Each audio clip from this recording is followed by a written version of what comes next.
Okay, barn meeting, everyone in. And the sheep are not going to like this one. The fish got gills. The bird got hollow bones and the whole sky. The polar bear got a free fur coat. And then there's man.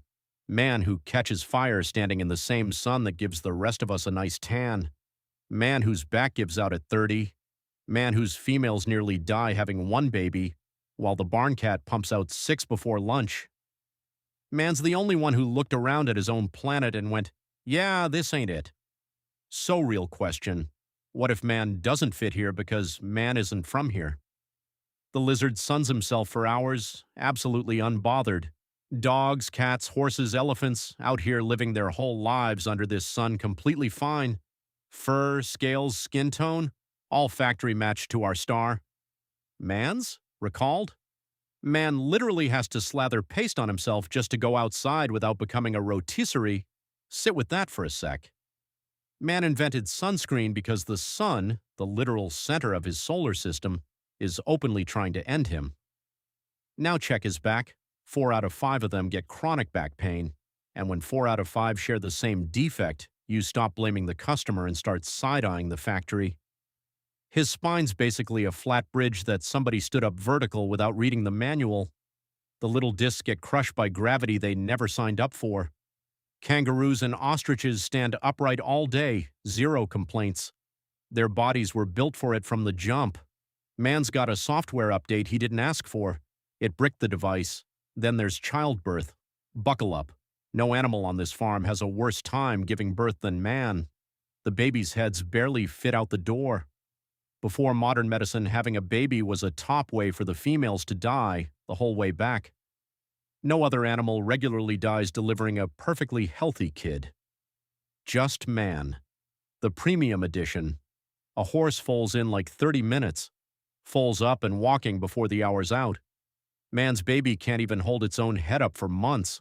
Shows up completely useless. A leaking, screaming roommate who won't move out for 18 years. The most helpless newborn that has ever existed. And then the allergies. Man's immune system has one job: protect the guy. Instead, it picks fights with stuff that couldn't hurt a fly. Pollen, peanuts, dust, cat hair, shrimp. Like 1 in 3 of them is allergic to something. His own bodyguard is throwing hands at the air he breathes and the food on his plate. Either evolution fumbled the bag, or man was built for a totally different planet. But the weirdest part isn't even physical. It's in his head. No animal on Earth knows it's gonna die. Dogs aren't up at 3 a.m. spiraling about the void. Dolphins don't have existential crises. No elephant ever started a religion. Man does all of it, every single one of them. Man's just walking around fully aware the ride ends, and instead of chilling about it, he's spent his entire history trying to cancel the appointment. Builds temples, writes philosophy, organizes entire countries around the one topic nobody wants brought up at dinner. Why would evolution do that to one animal? Like, genuinely? What's the survival upgrade in constant dread? It's driven man to despair, to madness, and to ruining a lot of perfectly nice afternoons. That's the energy of something that doesn't belong here. Aware enough to feel something's off, not quite smart enough to figure out what. And now the one that's hardest to wave away. Every animal here lives in some kind of balance with the land. Predators keep prey in check, prey keeps the plants in check. The little soil crew recycles it all, closed loop.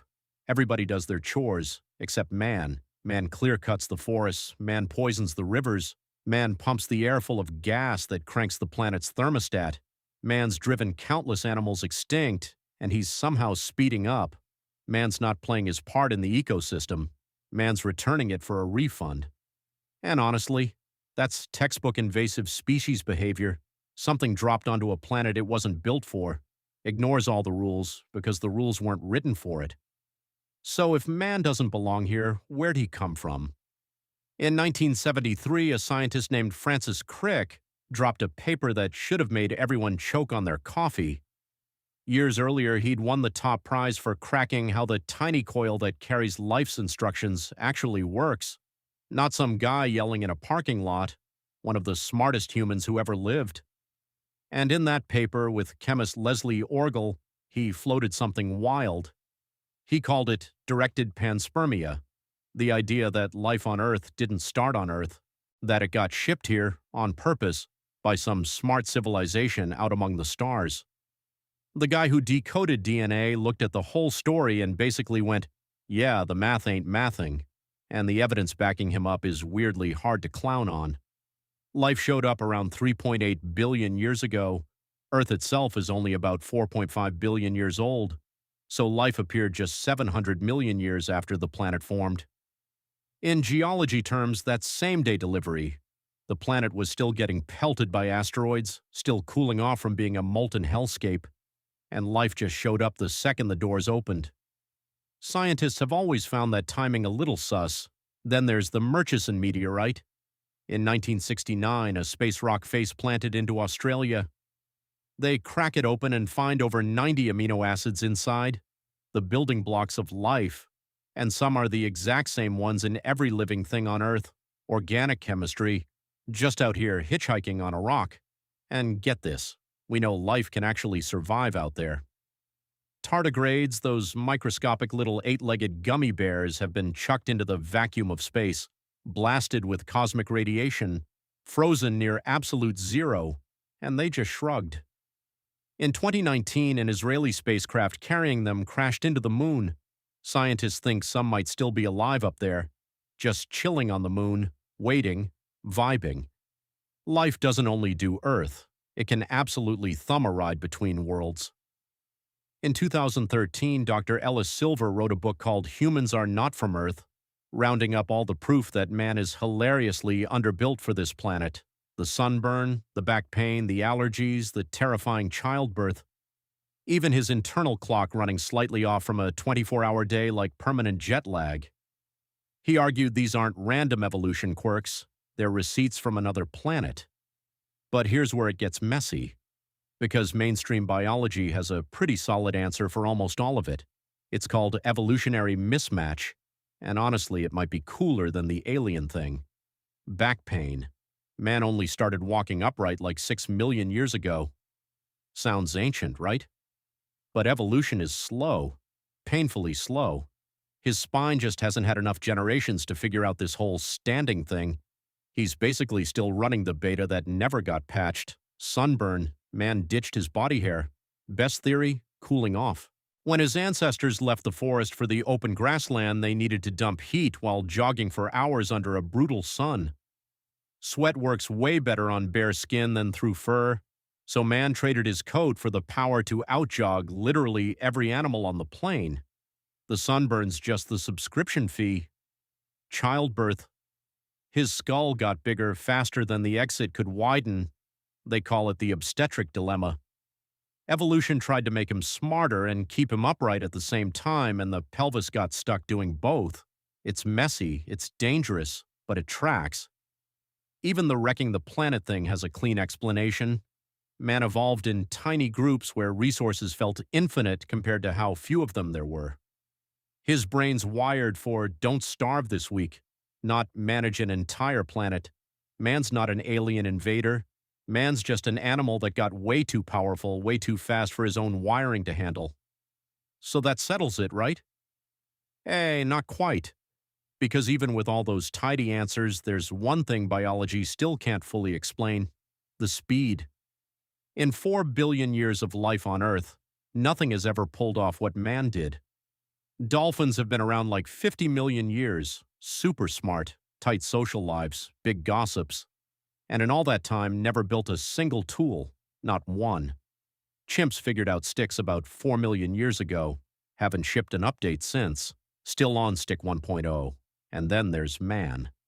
Sharpened rocks to nukes in about 2 million years, from firegood to a house that floats in space, from cave paintings to artificial intelligence, from banging 2 rocks together to gently parking robots on Mars. 200 years ago, no railroads. 125 years ago, no airplanes. 75 years ago, never been to space. 35 years ago, no internet. And somehow everyone was fine. Nothing in the history of this planet has ever sped up like that. Nothing's even close. And scientists still can't agree why. Some say language, some say cooking, which loaded him up with calories and let his brain bulk up. Some point to one mutation in a gene called FOXP2 that maybe unlocks speech. Others say it's teaching, stacking knowledge across generations so each one starts where the last left off, not from zero.